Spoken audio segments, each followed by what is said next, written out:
ස්තුතියි ස්වාමිනි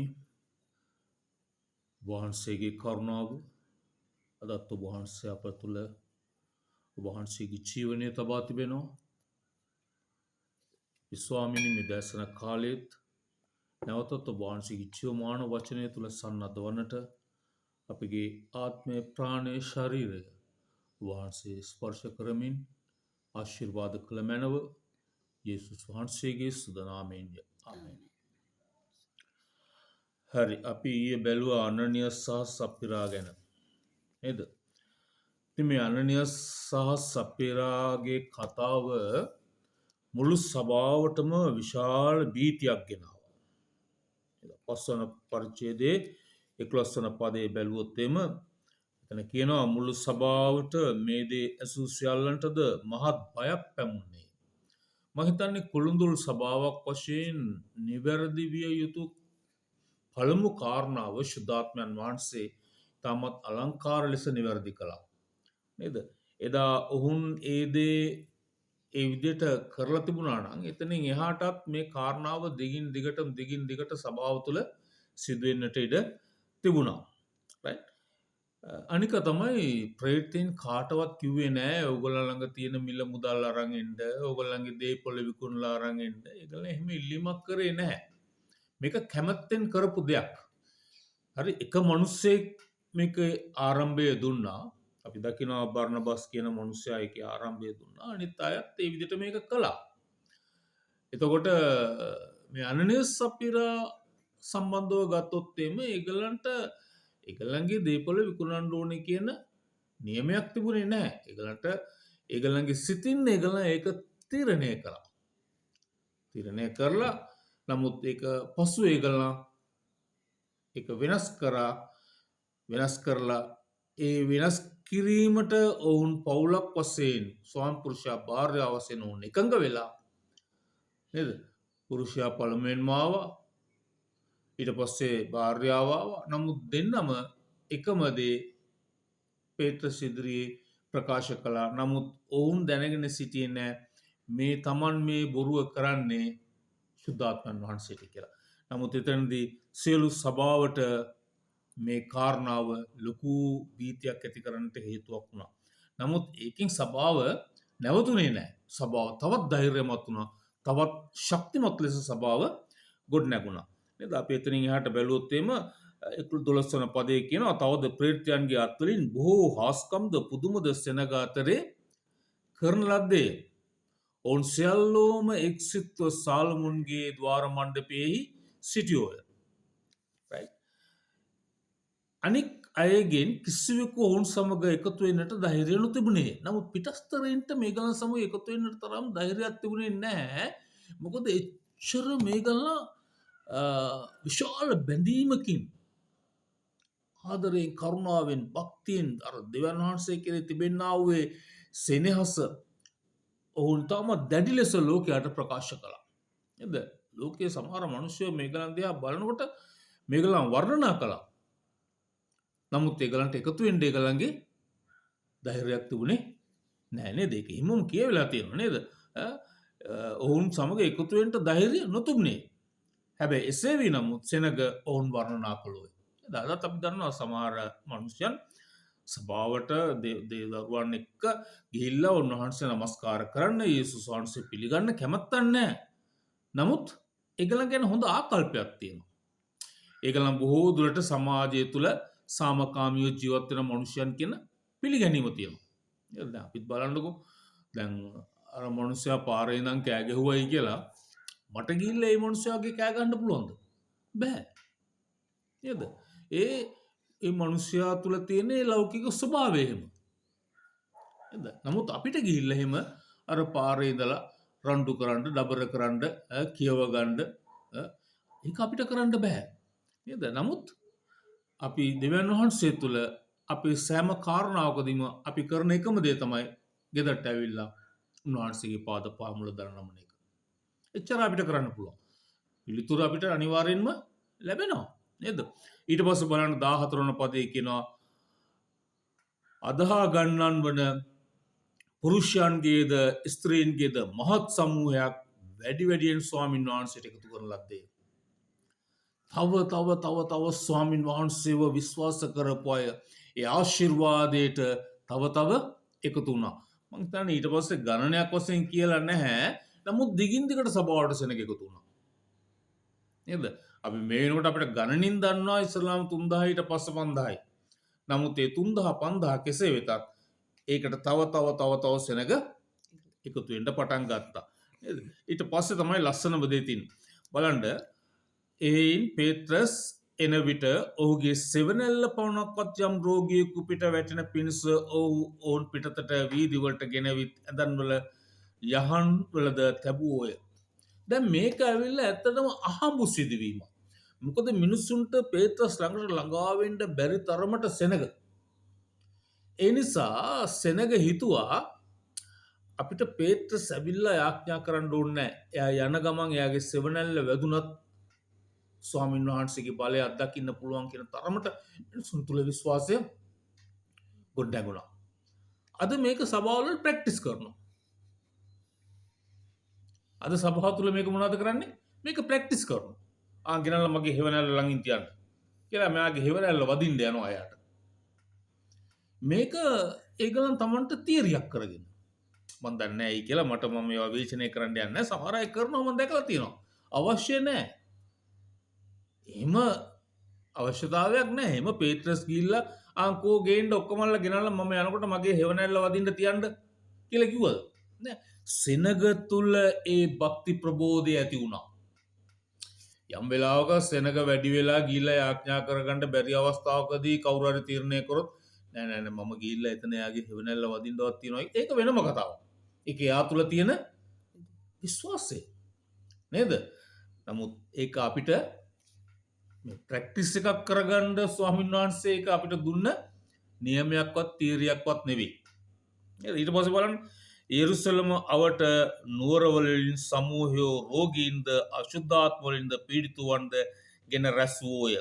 ඔවුන් සියල්ලෝද සුව කරනු ලැබුවය. පැමිණි කිසි කෙනෙක් සුවයෙන් තොරව ගියේ නෑ. මම ඊළඟට අහන ප්‍රශ්නයක් තමයි අද එන හැමෝම සුවය ලබලා යනවද? නෑනේ. නමුත් එදා එතන කතන්දරේ වෙනස්නේ.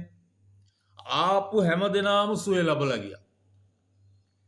ඇදහිල්ලෙන් විශ්වාසයෙන් ආපු හැම දෙනාම සුවය ලැබුවා. නේද? එදා පේත්‍රස්ට සහ යෝහන් ඇතුළු ඒ ගෝලයන් 12 දෙනාට තිබුණේ නැහැ ආකල්පයක්වත් ඔවුන්ට එම ආදර්ශයක්වත් දෙන්න ඕනේ කියලා තිබුණේ නැහැ. කොහොමද? එන්න අනිවාර්යෙන්ම සුව කරනවා කියලා.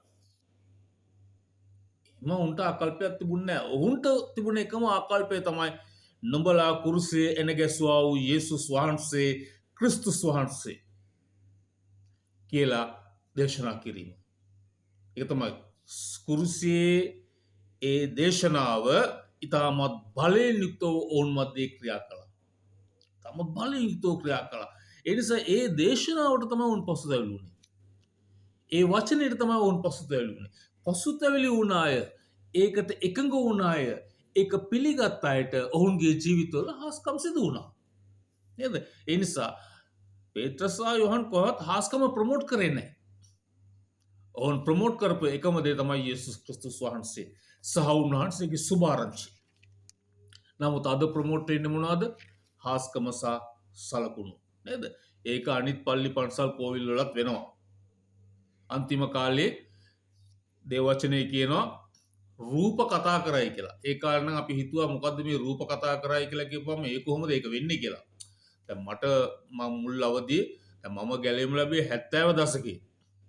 70 දශකයේ ගැලවීම ලැබු මිනිස්සෙක් වශයෙන් මට ඒ කාලේ මේ වගේ දේශනාවක් ආපුවම මම මෙතන ගොඩාක් පොඩිනේ. ආපුවම මම කල්පනා කරන මොන පිස්සුවද ඒ කොහොමද රූප කතා කරන්නේ. නමුත් අද ඒක යථාර්ථයක් වෙලා තියෙනවා. අද රොබෝ කතා කරනවා.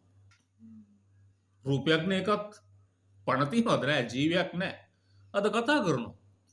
අන්තිම කාලේ වගේ ඒ කියන්නේ මිනිසයා හා සමාන රොබෝවරු අද හදලා තියෙනවා. අල්ලපුවාම ඇයි මාව ඇල්ලුවේ කියලා අහනවා. ඒ කියන්නේ ස්පර්ශයේ සංවේදීත්වය පවා ඒ රූපේට තියෙනවා. හරි පුදුමයි. එදා අපිට ඒක ඒ දේශනාව අපි එදා ඒ දවස්වල අහනකොට මේ වගේ දේශනාවක් ටිකක් සැකෙන් සහ මේ කොහොමද ඒක වෙන්නේ? නේද? දවසක් මට මතකයි පාස්ටර් දේශනා කරනවා ලෝකයේ අවසාන කාලයේ නැවත අනාගතෝතුරුන් දෙන්නෙක් එනවා. ඔවුන් ඊශ්‍රායලයට සුභාරංචි කියනවා. දැන් අද අපි මේ ලෝකයට සුභාරංචි කියනවා වගේ එදාට ඔවුන් ඊශ්‍රායල්. ඒ සුභාරංචි කියනකොට ඔවුන් ඇවිල්ලා මරනවා. දවස් 3ක් ඔවුන් සුභාරංචි කියනවා. ඔවුන් මරනවා. මැරුවට පස්සේ ඔවුන්ගේ දවස් 3කට පස්සේ 7කට පස්සේ මට මතකයි හරියට මේ ඔවුන් නැවත නැගිටිනවා. නැගිටලා ඔවුන් ස්වර්ගාරෝහණ වෙනවා. ඒක මුළු ලෝකයම දකින්නවා කියලා. අපි කල්පනා කරා ඒක කොහොමද ඒක වෙන්නේ? මේ පැත්තේ ඉඳලා එහා පැත්ත කොනේ වෙන දේ අපි කොහොමද දකින්නේ? නමුත් අද අපේ අත්වල ඔක්කොම මොනවද තියෙන්නේ? මුළු ලෝකේම එහා පැත්තේ වෙන දේ මෙහා පැත්තේ දකින්න පුළුවන් විදිහට ඩිවයිස් එකක් අද අපි අතේ තියෙනවා. බලන්න මේක අන්තිම අද පුංචිම දරුවා දක්වා මේක ගිහිල්ලා තියෙනවා. මුළු ලෝකෙම දකින්න තැනට ගිහිල්ලා තියෙනවා. අද ඇමරිකාවේ යම් දෙයක් වෙනවා නම් ඒක අද අපිට මෙතන බලන්න පුළුවන්. තව ඉස්සරහට මේක දියුණු වෙනවා. ඒ නිසා මතක තියාගන්න දේව වචනේ කියපු එක අනාවැකියක්වත් ඉෂ්ට සිද්ධ නොවි යන්නේ නැහැ. ඒ විදිහට මේක වෙනවා. එහෙනම් යේසුස් ක්‍රිස්තුස් වහන්සේට නැවත මේ පොළොවට එනවා රජුන්ගේ රජ ලෙස. උන්වහන්සේගේ සභාව නැමැති මනාලියව අරගෙන යන්නට ඔසවා ගන්නට. ඊට පස්සේ තමයි උන්වහන්සේ ප්‍රතික්ෂේප කරන හැම දිනාටම විනිශ්චය තියෙන්නේ. ඒක හරි භයානකයි ගාවිනාවේ කාලය. නේද? රයිට්. එතකොට අදහාගත් සමූහයෝ ඇතුළු වුණා. රයිට්. ඊට පස්සේ අපි දකිනවා ඔන්න ප්‍රශ්නය පටන් ගන්නවා. නැවත දෙවනි වරට මොකද්ද? 11 වන පරිච්ඡේදය අපි බැලුවොත් 17 වන පදයක් බැලුවොත් එම නමුත් උත්තම පූජකයාද සදිසුවරුද ලබ්ධියෙහි ඔහු සමග සිටි සියල්ලෝද නැගිට ඊර්ෂ්‍යාවෙන් පිරී. වචනේ ලස්සනට දීලා තියෙනවා. නේද?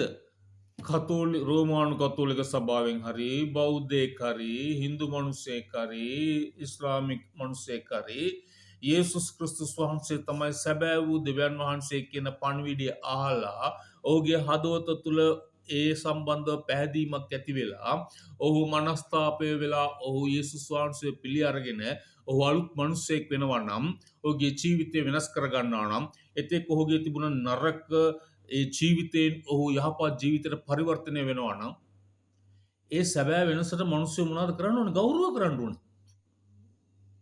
නමුත් ගෞරව කරනවා වෙනකොට මොනවද කරේ? ඔවුන් කුමන්ත්‍රණ කරන්න පටන් ගත්තා. පල්ලි වලයි පන්සල් වලයි කෝවිල් වලයි එකතු වෙලා ඔවුන් කුමන්ත්‍රණය කරන්න පටන් ගන්නවා. මොකද්ද? මොවුන්ට මේ විදිහට කරන්න දෙන්න බෑ. මේගලව මරන්න ඕනේ, ගහන්න ඕනේ, කොටන්න ඕනේ. නේද? අපහාස කරන්න ඕනේ, නිඳා කරන්න ඕනේ. නේද?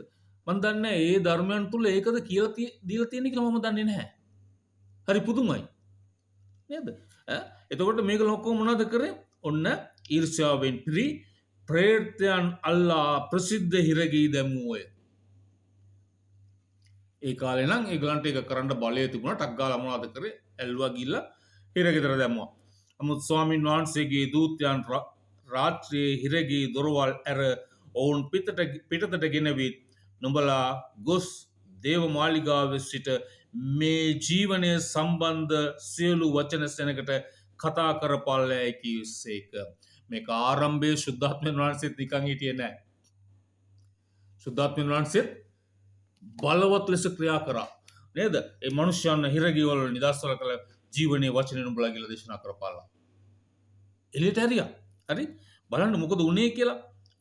ඔව් එයසා අලුයම් වේලේ දේවමාලිගාවට ඇතුළු වී ඉගෙනුවෝය. උත්තම පූජකයාද ඔහු සමග සිටියෝද ඇවිත් මන්ත්‍රණ සභාව හා ඊශ්‍රායල් වරුන්ද සියලු වැඩිමහල්ලුද රැස් කරවා ඔවුන් ගෙනෙන පිණිස හිරගෙට මනුෂ්‍යයන් යැව්වේ. නමුත් ගියා වූ සේවකයෝද හිරගේ ඔවුන් නොදැක ආපසු ඇවිත් හිරගේ ඉතා ප්‍රවේශමෙන් වසා තිබුණු බවත් රැකවලුන් දොරකඩ ඉදිරියේ සිටි බවත් දුටුවෙමුව. බලන්න ඒ ඔක්කොම එහෙම තියෙනවා. හිරගේත් වහලා තියෙනවා, රැකවලුන් එහෙමම ඉන්නවා. නමුත් දොර ඇරිය කල ඇතුලේ කිසි මිනිසෙක් සම්බ නුනේයි දැන්වෝය. සුද්ධාත්මයන් වහන්සේත් එක්ක මනුෂ්‍යයාට ගැටෙන්න බෑ. ඒ නිසා තමයි දෙවියන් වහන්සේ කිව්ව මනුෂ්‍ය ජාති හු කුමට කෝලාහල කරයිද? නේද? අහනවා ගීතාවලියේ ලස්සනට එක. බල කොච්චර කෝලහල කරත් වැඩක් නැහැ. බල හැප්පෙන්නේ කාත් එක්කද? අර අසරණයොත් එක්ක නෙමෙයි. කාත් එක්කද? අහස පොළොව මැව් ජීවමාන දෙවියන් වහන්සේත් එක්ක ගැටෙන්නේ. ගැටීමේ ප්‍රතිඵලය භයානකයි. ඒක ඔබට විතරක් නෙමෙයි ඔබේ පරම්පරාවටත් පවුල් පිටින් ඔබට ඒක ශාපය ගෙන දෙන ප්‍රශ්නයක්. ඒ නිසා සුභාරංචියට කීකරු වෙන්න.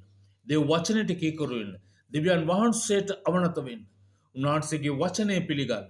ඔය රූප වන්දනාවල් අතෑරලා තියෙන වත් පිළිවෙත් සාම්ප්‍රදායික දේවල් ඒ ඔක්කොම අතෑරලා ජීවමාන දෙවියන් වහන්සේට ඔබගේ ජීවිතේ බාර කරන්න. ක්‍රිස්තුස් වහන්සේට ආරාධනා කරන්න ඔබේ හදවතට. එන්න ස්වාමීනි පෞකාරෝ මා තුළට එන්න මාව වෙනස් කරන්න මගේ පවුල වෙනස් කරන්න මේ පවුලේ තියෙන ශාපයෙන් රෝගීන් දිලිඳුකමෙන් මාව නිදහස් කරලා ලස්සන ජීවිතයක් මට දෙන්න කියලා ඉල්ලන්න උන්වහන්සේ සැබවින්ම ඒ ජීවිතය ඔබේ ජීවිතයට දෙනවා. ආමෙන්. මම ඒක අත්දැක්කා. මගේ පවුලේ අය ඒක අත්දැක්කා. ඒ නිසා යෝෂුවා කිව්වාක් මෙන් මමද මගේ පවුලද ස්වාමින් වහන්සේටම සේවය කරමු. හලෙලුයා. ආමෙන්. ඒ නිසා අපි උන්වහන්සේට වඩා වඩා ළඟ වෙමු. උන්වහන්සේ අපව ආශිර්වාද කරයි. ජේසුස්